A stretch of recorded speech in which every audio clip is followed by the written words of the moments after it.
Senator from Vermont. Thank you. First of all, I want to thank my colleague from Rhode Island, and I join him in his advocacy for health care. Mr. President, we're going into day 15 of the shutdown. No one likes shutdowns. And people ask me, Peter, why are you shut down? And my answer to them is that I don't like shutdowns, but some things are worth fighting for. Some things we must fight for.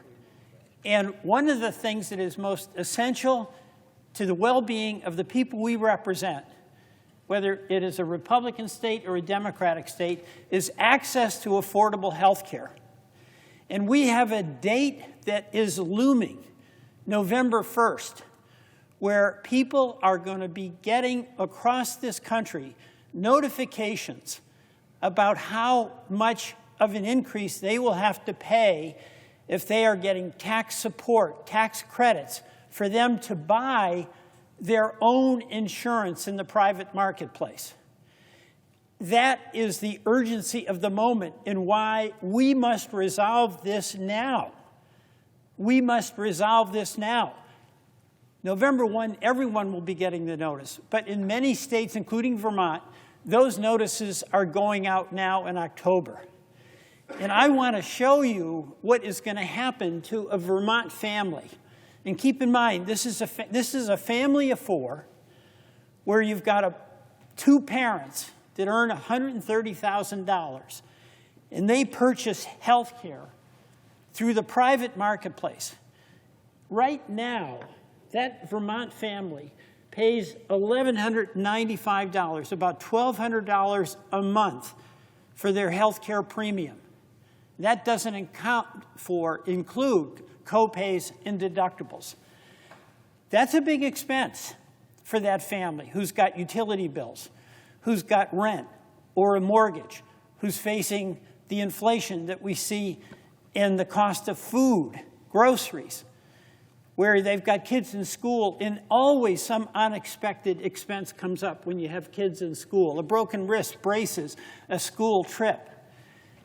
That premium of $1,195 is going to increase to $3,035. $3,035 in 2026. That family can't afford it. Where does the money come to pay for that health care? And you know, the poignance of this was exemplified when a Vermonter who was with me to talk about this, she is a family of four, two kids, and she asked herself if there is this huge spike in premiums as a mother where I'm responsible for the well-being of my two children, and it would be irresponsible, her word, not to have health care for my kids. What do I do if I get a $2,000 a month increase and I simply don't have the money to pay for it? That is not a decision that we should be imposing on the people in Missouri or the people in Vermont. All of us who have the authority of being in the United States Senate and representing the people who sent us here should not allow that rate premium shock to crush that family. By the way, this is not just this family in Vermont. This is families all across our country. You know, if these tax premiums, these tax credits expire, and that's what they do, then we are going to see nearly 5 million people across this country, in your state and mine, lose their coverage. 24 million Americans will face higher costs. And by the way, that includes about 17 million people in states that voted for President Trump. Families in red states are going to see significant premium increases. But you know, this is not about red state, blue state for me.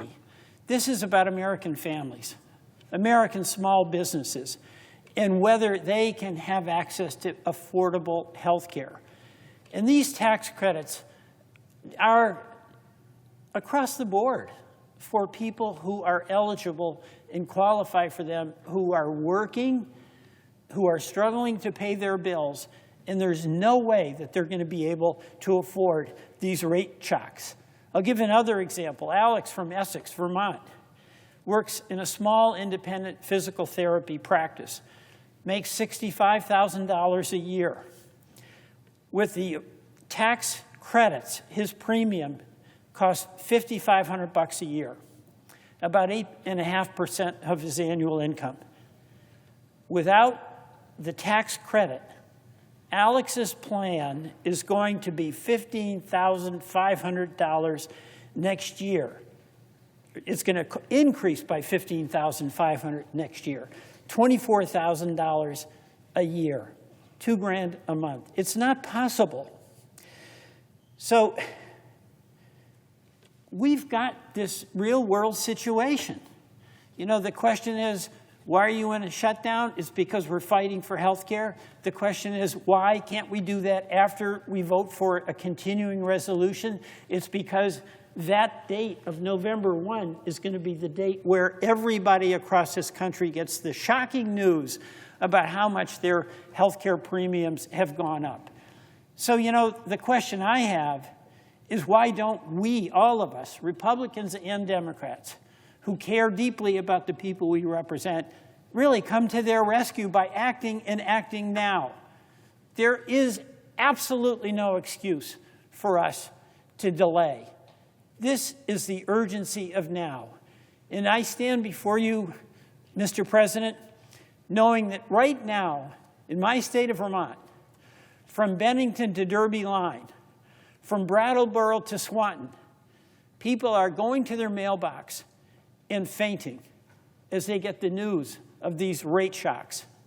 It's not right, but most importantly for us, it's not necessary, because we, the United States Senate, has the power to act and to be fair to the folks that are working hard in all of our states and are entitled to have some confidence that the health care that they have this year, they'll continue to be able to afford next year. Mr. President, I yield back.